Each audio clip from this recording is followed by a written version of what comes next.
Welcome back our YouTube channel political Mantra. और आज हम लोग कर रहे हैं यूजीसी नेट के पेपर 2 के प्रैक्टिस सेट नंबर 2, जिसमें आपका पेपर 1 है और यूनिट नंबर 9 है इन्वायरमेंट सेक्शन। इसमें हम लोग एक्सप्लेनेशन कर रहे हैं 2025 और 2018 के बीच के क्वेश्चन। जैसे हम लोग 2025 के क्वेश्चन स्टार्ट किए हैं अगस्त सेशन के। इससे पहले एक पार्ट हो चुका है, इसे भी आप देख सकते हैं। छोटी छोटी वीडियोज आएंगी पर सेक्शन में, पर पेपर के हिसाब से भी हो सकती है, जिसे आप वॉच करते रहें। ठीक है, स्टार्ट करते हैं। हमारा टेलीग्राम चैनल है पॉलिटिकल मंत्रा, जो आप सब्सक्राइब कर सकते हैं।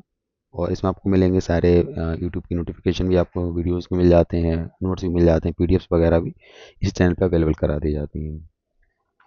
क्या आप लोग तैयार हैं? तो हम लोग क्वेश्चन की स्टार्टिंग कर रहे हैं। क्वेश्चन स्टार्ट होंगे, आपके सामने आएंगे, आपका एक्सप्लेनेशन भी मिलेगा। क्वेश्चन आपको पॉज करके भी आप अपने सॉल्व कर सकते हैं। इस तरीके से भी आप अपनी प्रैक्टिस को इनहेंस कर सकते हैं। पहला क्वेश्चन है, हाइड्रोक्लोरोफ्लोरोकार्बन जो हमारी HCFC है गैस, रिप्लेसमेंट करती है किसी CFC को, have to phased out completely by year there. किस ईयर तक हमको ये 3 सितंबर को पूछा गया एग्जाम था 2024 को, मतलब पिछले साल जो हुआ, उससे पूछा CFC जो है HCFC को किस वर्ष तक पूरी समाप्त कर दिया जाना चाहिए। ऐसा मतलब पूछा जा रहा है कि मतलब एक मैंडेटरी टाइमलाइन डिसाइड की जाएगी। इसका आंसर होगा 2030 होगा आपका। हाइड्रोक्लोरोफ्लोरोकार्बन के बारे में थोड़ा सा पढ़ लेते हैं HCFC के बारे में। पहले इस्तेमाल जो CFC पहले इस्तेमाल होता था, उसकी जगह लाया गया HCFC, हाइड्रोक्लोरोफ्लोरोकार्बन के रूप में अपनाया गया था। ये दोनों गैसें ओजोन परत के नुकसान को पहुंचाती हैं, लेकिन HCFC CFC की तुलना में थोड़ी कम हानिकारक। यानी पहले था CFC, उसकी जगह से लाया गया HCFC। उसका रीज़न ये था लाने का कि थोड़ा सा बचाया जा सके, पर ऐसा हुआ कि थोड़ा दोनों इफेक्ट कर रही हैं, बट थोड़ा कम है इसका। HCFC ओजोन परत इसलिए धीरे धीरे फेज आउट किया जा रहा है। इसके लिए टाइम लाइन कितनी देगी? 2030। ये प्रक्रिया एक मॉन्ट्रियल प्रोटोकॉल के तहत की जा रही है, 1987 में जो आया था, और 1989 में इसे लागू किया गया था मॉन्ट्रियल प्रोटोकॉल को।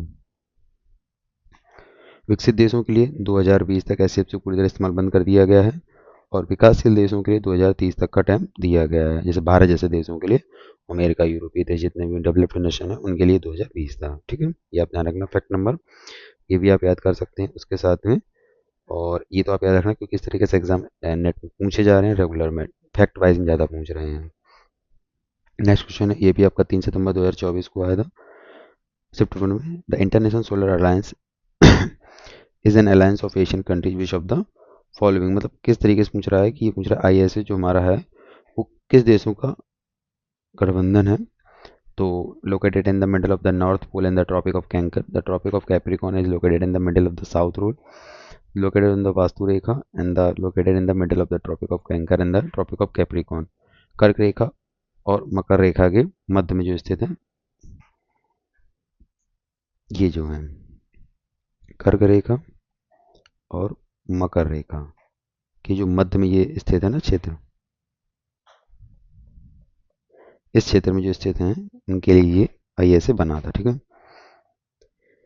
तो ISA जो आपका है इंटरनेशनल सोलर अलायंस, उन देशों के लिए किया गया था जो धूप सौर ऊर्जा की अधिकतम उपलब्धता वाले क्षेत्र है। देखिए यहाँ जो है ना, सूर्य की रोशनी यहाँ पड़ती है पूरे क्षेत्र में। ठीक है, ये आपको ध्यान रखना है, ये वाला जो क्षेत्र 22.5 डिग्री वाला।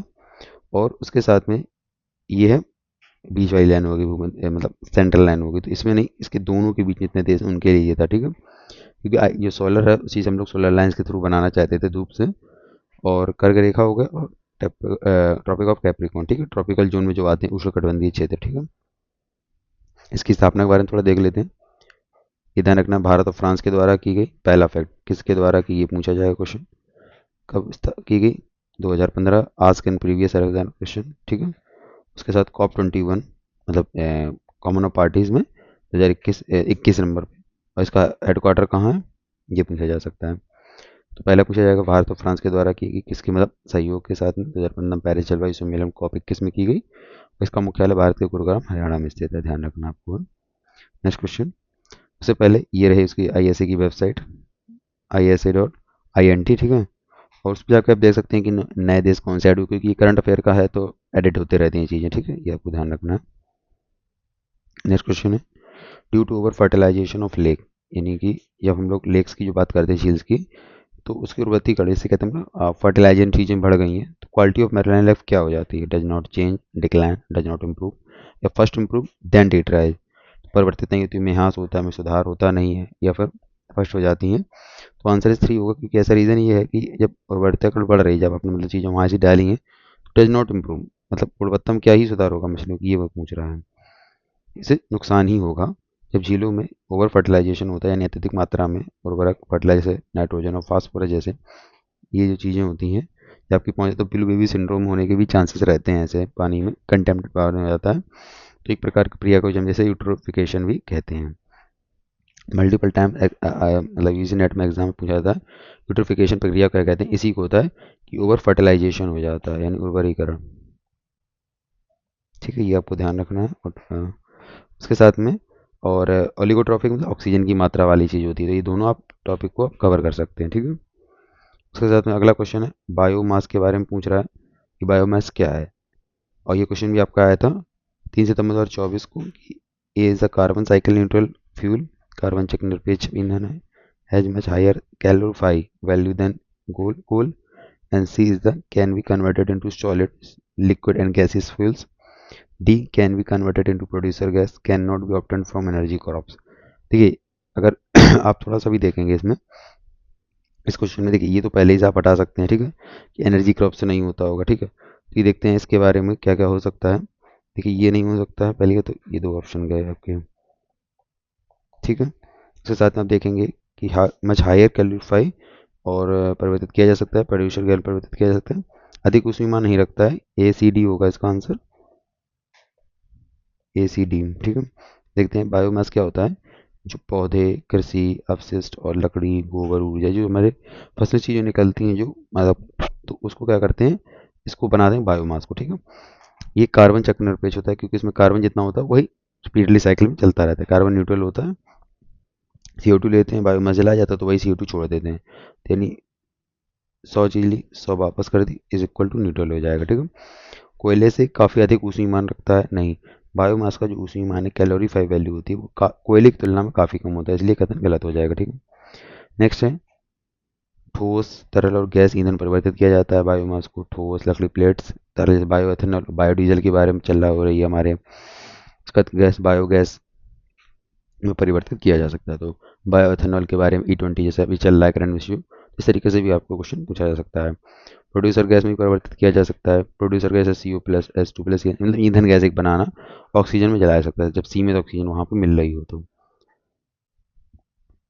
जिन्हें बताया किया जा सकता है, यहीं से तो ये क्वेश्चन गलत हुआ था कि प्राप्त नहीं किया जा सकता। ठीक है, बायोमास ऊर्जा फसलों, एनर्जी क्रॉप जैसे जट्रोफा, स्वीट, sorghum और अन्य फसलों से भी प्राप्त किया जा सकता है। तो आपको ध्यान रखना है, बायोफ्यूल में मेनली आपका ऐसी चीज़ें जो बायोटिक मतलब चीज़ें बनती हैं, इस तरीके से आपको जो बताया, इसको आप नोट्स में ऐड कर सकते हैं, एक छोटे से नोट्स में, कि हाँ ये चीज़ें बायोगैस में आपके काम आती हैं। नेक्स्ट क्वेश्चन है, softening of what hard water is done by, कठोर जल को मृदु बनाने में इनमें से किससे किया जाता है। तो आपका ये आया था 3 सितंबर 2024 को एग्जाम में, aeration, boiling, lime soda, ozonation, ozonization and ion exchange कह सकते हैं। इसमें क्या क्या हो सकता है, आंसर इसका 2 होगा। हार्ड वाटर को बनाने के लिए जिन विधियों का उपयोग किया जाता है वो होते हैं कैल्शियम और मैग्नीशियम, जिसे हटाने पर, अदलने पर आयन हो जाते हैं। तो आपका हो जाएगा बी, यानी बॉइलिंग कर से हटा सकते हैं, लाइम सोडा का उपयोग कर सकते हैं, और ओजोनाइजेशन का प्रयोग कर सकते हैं। ये आप ध्यान रख सकते हैं इसमें। ठीक है, सॉरी, ओजोनाइजेशन नहीं था, आयन एक्सचेंज कर सकते हैं, सॉरी। तो हो जाएगा आपका बॉयल,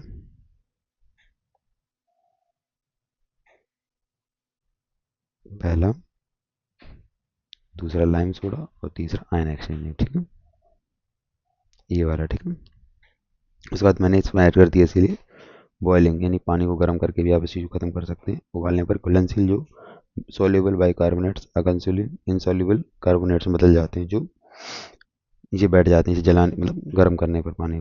टेम्परेरी हार्डनेस को केवल खत्म किया जा सकता है इसमें। ठीक है, परमानेंट हार्डनेस को खत्म नहीं किया जा सकता है। चूना सोडा का उपयोग कर सकते हैं, जैसे चूना, calcium hydroxide and soda ash को रसायनों का उपयोग करके आप इसे समाप्त कर सकते हैं। चूना अस्थायी कठोरता को दूर करता है, जबकि सोडा एश स्थायी कठोरता के लिए जिम्मेदार कैल्शियम और मैग्नीशियम के क्लोराइड और सल्फेट लवणों को हटा देता है। ठीक है, चूने का भी उपयोग कर सकते हैं, जैसे टेम्परेरी एंड परमानेंट दोनों हार्डनेस को हटाता है। तो अगली क्वेश्चन ये भी पूछ सकता है कि बॉइलिंग करने से कौन सी अशुद्धियाँ हटती हैं, और आपकी लाइम सोडा का उपयोग करने से दोनों हट सकती हैं। ठीक है, आयन एक्सचेंज करना, जाल को रेजिन या जियोलाइट जैसे माध्यम से को जानना, मतलब पानी को, जल को, जैसे कैल्शियम और मैग्नीशियम के राल पर मौजूद मतलब जो चीज़ है ना रेजिन, उसको निकालने से तो एन एक्सचेंज में बदल जाता है, मतलब अपनी चीज़ों को बदल लेता है। तो टेम्परेरी एंड परमानेंट दोनों हार्डनेस को इससे हटाया जा सकता है, ध्यान रखना आपको।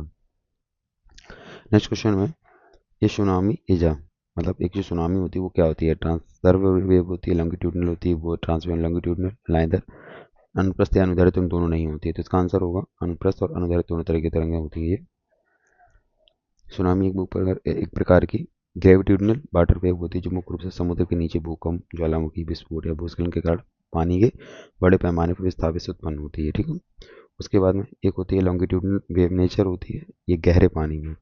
तरंग की गति का मुख्य घाट क्षैतिज होता है, पानी के कण आगे पीछे होते हैं, यहाँ ऐसे ऐसे पानी है ना, तो इसी पे जो चीज़ें हो रही हैं ऐसे बराबर हो रही है, ठीक। अनुप्रस्थ ट्रांसवेव, ये तरंगे उथले पानी तट के पास पहुंचती हैं, जैसे ये तट था, तो ये पानी पहुंचे तो इनकी ऊंचाई क्रस्ट बढ़ जाता है ऐसे एकदम, ठीक है। तो पानी के कारण ऊपर ट्रांसर्व करने लगती हैं ऐसे तरीके से, इसको एक विशाल अनुप्रस्थ तरंग की तरह दिखाती है। तो दोनों, अब ये मान चलिए सुनामी एक प्रकार से दोनों तरह की तरंग होती हैं, अनुप्रस्थ और अनुदैर्ध्य होती हैं, यानी लॉन्गिट्यूडनल ट्रांसर्व, ठीक है। नेक्स्ट क्वेश्चन है, dysentery is a water borne disease by caused by contaminant water, कौन सी कंटेमिनेंट वाटर से होती है? अभी आया था 3 सितंबर 2024 को, अगर आप पुराने PYQ देखेंगे तो इसमें आप ये देखेंगे जो वाटर बोर्न डिसीजेज हैं या फिर डिसीजेज से रिलेटेड क्वेश्चन काफ़ी बढ़ गए हैं। मैंने इससे पहले भी जो पिछला वीडियो था पार्ट नंबर 1, उसमें मैंने एक क्वेश्चन कराया था इसी से रिलेटेड, आपने अगर गौर किया हो तो उससे भी रिलेटेड ऐसी क्वेश्चन पूछे जा रहे हैं हर एग्जाम में, तो आप ये थोड़ा सा पढ़ के जाइए इसको। पेचिस एक जलजनित रोग है जो दूषित पानी का होता है, कौन सा उसमें हो सकता है? वायरस, बैक्टीरिया, फंगी या प्रोटोजोआ? इसमें होता है प्रोटोजोआ आपका होता है। वाटर बोर्न डिसीजेज करता है पेचिस को। मुख्य रूप से 2 प्रकार की हो सकती है, जैसे बैक्टीरियल पेचिस और आपका एम्फिबिक पेचिस। बैक्टीरियल आपका होता है सिमिगेला नामक बैक्टीरिया, और ये है एमोबिक डिसेंट्री, इंटोमा हिस्टोरिका। अब इतना प्रोटोजोआ तो नहीं आपका होगा, बट आप ध्यान रखना कि प्रोटोजोआ से आपके होता है। अगला क्वेश्चन है, विच of the following is not a air pollutant, कौन सा नहीं है इसमें से? वायु प्रदूषक नहीं है, तो NO, NO2, NOx है, N2O। तो इसका आंसर होगा N2O। देखते हैं, यह एक वायु प्रदूषक है, ठीक है। NO, अगर हम सबकी बात करते हैं, इसमें क्वेश्चन ये पूछा था वायु प्रदूषक नहीं है ना, तो वायु प्रदूषक कौन कौन से हैं? अगले क्वेश्चन में वायु प्रदूषक भी पूछ सकता है। नाइट्रिक ऑक्साइड इसे कहते हैं, वाहनों और औद्योगिक से निकलता है, NO2 में ऑक्सीकरण होकर भी अधिक हानिकारक बन जाता है, ठीक है, ये ऑक्सीजन, ठीक है, NO हो गया। उसके बाद NO2 क्या कहता है? नाइट्रोजन डाइऑक्साइड, एक प्रमुख वायु प्रदूषक है, स्वतंत्र को नुकसान पहुंचाता है यानी कि रेस्पिरेटरी सिस्टम को, और स्मोक और अम्ल वर्षा में भी योगदान यही देता है, ठीक है। तो ध्यान रखना, ये भी पूछा सकता है कि स्मोक और एसिड रेन में योगदान देने वाले कौन से हैं, तो आपका हो जाएगा NO2 नाइट्रोजन डाइऑक्साइड। नेक्स्ट है NOx, नाइट्रोजन ऑक्साइड्स का समूह ये होता है। सामूहिक शब्द जैसे NO और NO2 दोनों इसमें शामिल हो जाते हैं, सभी वायु प्रदूषक हो जाएंगे, यानी NOx में आपके कौन से हो जाएंगे? NO और NO2, ठीक है। नाइट्रोजन, नाइट्रस ऑक्साइड जिसे हम लोग कहते हैं, वो हंसाने वाली गैस होती है, लाइफिंग गैस है नाइट्रस ऑक्साइड। यह मुख्य रूप से ग्रीन हाउस गैस है जो ओजोन को भी नुकसान पहुंचाती है, लेकिन वायु प्रदूषक में ये नहीं मानी जाती है। तो आप देख रहे हैं इसमें एक एक चीज़ आई है, आपने गौर किया हो कि इस गैस को आप कैसे क्वेश्चन अगला बन सकता है, ये पूछा जा सकता है कि N2O गैस का वायु प्रदूषक तो नहीं हुई, बट अगर ये ग्रीन हाउस गैस है क्या नहीं है, तो ये भी क्वेश्चन पूछा जा सकता है, ग्रीन हाउस गैस को माना जाएगा, ठीक है। नेक्स्ट क्वेश्चन है, समझौता प्रोटोकॉल है, विच protocol mainly focus on the curing of the global temperature rise. कौन सा समझौता तो वैश्विक तापमान वृद्धि को रोकने से संबंधित है, ये शिफ्ट 2 में क्वेश्चन आया था। तो इसका आपका हो जाएगा पेरिस एग्रीमेंट। और मैंने चारों प्रोटोकॉल आपको बताया, प्रोटोकॉल से क्वेश्चन आपका एक नहीं आना ही है शिफ्ट में, तो आप ध्यान रख सकते हैं कि Montreal, Kigali, Kyoto protocol, Paris समझौता, Rio de Janeiro Kyoto protocol, ये सारे ऐसे हैं, स्टॉकहोम कन्वेंशन, जो आपको पता ही होने चाहिए, और उनकी बेसिक कब आया, कब लागू हुआ, इस तरीके से आपको पता होना चाहिए। तो मॉन्ट्रियल प्रोटोकॉल आपका ओजोन परत को नष्ट करने वाले पदार्थों से संबंधित है, यानी ODS, से पहले हमारी बात हो चुकी है इस वीडियो पार्ट में, उसमें भी इस तरीके से क्वेश्चन आया था। ODS के लिए आया था, ओजोन डिप्लीशन सब्सटेंस के लिए। फिर आता है आपका Kyoto protocol, green house gases को कम करने के लिए 1987, ठीक है, ये लागू हुआ 2005 में, ठीक है। उसके बाद किगाली एग्रीमेंट जो आया था वो इसका ही एक अपडेटेड वर्जन था। मॉन्ट्रियल प्रोटोकॉल के तहत SCFC के उत्पादन के लिए तरीके से कम करना, और पेरिस एग्रीमेंट जो क्वेश्चन पूछा था, जो तापमान को वृद्धि से, यानी 2 डिग्री सेल्सियस जो तापमान है उसको 1.5 डिग्री और 2 डिग्री के बीच में रखने का प्रयास करना। तो आपको ध्यान रखना, सारे एक लिस्ट बना लीजिए आप Montreal, Kigali, Kyoto protocol, Paris समझौते की। उसका कब आया, कब लागू हुआ, जैसे 2015 में आया, किगाली 2016 में आया, ठीक है। तो ये आप नोट कर सकते हैं। Next question, which of the following is the chemical parameter to measure the water quality, turbidity, temperature, hardness और रंग। अभी पूछा रासायनिक, ठीक है। रसायन में क्या होगा, टर्बिडिटी होगी, टेम्परेचर होगा, हार्डनेस होगी या कलर होगा। इसका आंसर होगा हार्डनेस होगी, जो कठोरता को जैसा आएगा, ठीक है। अब मैं बता देता हूँ, इसमें क्वेश्चन इस तरीके से पूछे जा रहे हैं कि जैसे केमिकल पैरामीटर हो गया, फिजिकल भी हो सकता है, तो इस तरीके से आपको पता होना चाहिए। एलिगेट होता है वाटर पैरामीटर्स को जांचने के लिए विभिन्न पैरामीटर जैसे भौतिक एक है, रासायनिक है, जीवाणु जन्य यानी फिजिकल पैरामीटर्स, केमिकल पैरामीटर्स और बायोलॉजिकल माइक्रोबायोलॉजिकल पैरामीटर्स। देखिए टर्बिडिटी को हम लोग कहते हैं भौतिक में, मैलापन कैसा होगा, मतलब भौतिक तीन समझ में आता है कि गंदा पानी है, तो भौतिक पैरामीटर हम पानी में मौजूद ठोस कणों के कारण उत्पन्न हो जाता है, ठीक है, ये ध्यान रखना है। सेकेंड इज टेम्परेचर, यह भी भौतिक है क्योंकि ठंडा गर्म पानी हम लोग महसूस कर सकते हैं ना उस चीज़ को, तो वो ही हो गया। तो हम लोग ध्यान रख सकते हैं कि वाटर क्वालिटी में जो अभी ऑप्शन में दिए थे, टर्बिडिटी और आपका टेम्परेचर, दैट्स द फिजिकल में अगला क्वेश्चन फिजिकल से भी समझ सकता है। और उसके साथ में हार्डनेस जो आपकी होती है वो आपकी रासायनिक पैरामीटर यानी कैल्शियम और मैग्नीशियम के कितने आयन उपस्थिति के कारण हो जाती है। ये साबुन की क्रिया पाइप और स्किल आदि पर असर डालती है। इससे पता चलता है कि कितना हार्ड पानी है ना, उस चीज़ को कहते हैं कि आयन और आयनों की कैल्शियम और मैग्नीशियम की बढ़ोतरी के कारण हो जाता है ऐसा। और रंग भी आपका भौतिक पैरामीटर है। जो तीन भौतिक पैरामीटर यहाँ पर हमने बताया, एक आपका हो जाएगा हार्डनेस जो आपके केमिकल का बताएगा। नेक्स्ट आपका रिवीजन है, और ये हम लोग कर रहे हैं एक्स्ट्रा में कि जिससे आपका पिछला वाला जैसे पार्ट हुआ था,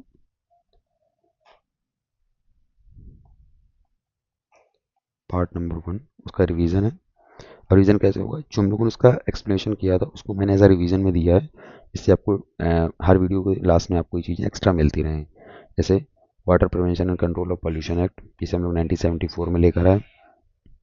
उसके बाद में air prevention of control of pollution act 1981, तो हो जाएगा पहले वाटर फिर एयर और फिर द एनवायरमेंटल प्रोटेक्शन एक्ट 1986। ये भी आपको ध्यान रखना है। तो ये तो मुख्य आपके दो हैं ही। उसके साथ में ये वाला पहले आ गया था 1974 इंदिरा गांधी सरकार समय।